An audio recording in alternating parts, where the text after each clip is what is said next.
خبر شامل کرتے ہیں علی پور چٹھا سے 9 جولائی تک SHO تھانہ علی پور کو معطل نہ کیا تو CPO آفس کے سامنے احتجاجی مظاہرہ کریں گے۔ نااہل اور کرپٹ SHO نے خود ملازمین کو بگار کر ثالثین پر جھوٹی FIR کاٹ کر بے گناہ معزز شہریوں کو پابند سلاسل کر دیا۔ SHO کو معطل کیا جائے اور جھوٹی FIR کو خارج کیا جائے۔ جماعت اسلامی کے رہنماؤں کا احتجاجی مظاہرہ سے خطاب۔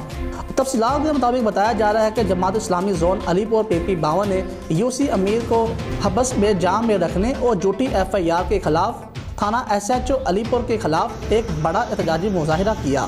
جس سے خطاب کرتے ہوئے جماعت اسلامی یوتھ ضلع گوجرانوالہ کے صدر بشارت صدیقی نے کہا کہ SHO نے معزز اور شریف شہریوں کا جینا دوبر کیا ہوا ہے۔ لوگ تھانے میں انصاف کے لیے آتے ہیں، لیکن SHO نے بزرگوں اور شریف شہریوں کے خلاف FIR کاٹ کر ان کو حوالات میں بند کرنا شروع کر دیا ہے اور ملازمین کو کھلی چھٹی دے دی گئی۔ امیر جماعت اسلام زون علی پور PP 52 محمد یاسین صدیقی نے کہا کہ عوام کا پولیس پر اعتماد رہے تو پولیس میں موجود SHO جیسے کالے بھیڑیوں کو نکالنا ہوگا۔ امیر شہر شگیر احمد ہاشمی نے کہا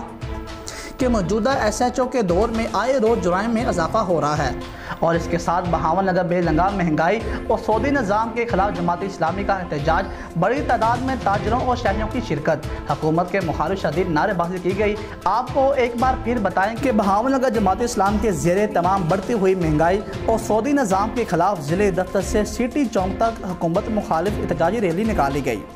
کہ جس میں کارکنان کے ساتھ تاجروں اور شہریوں کی بڑی تعداد شریک تھی۔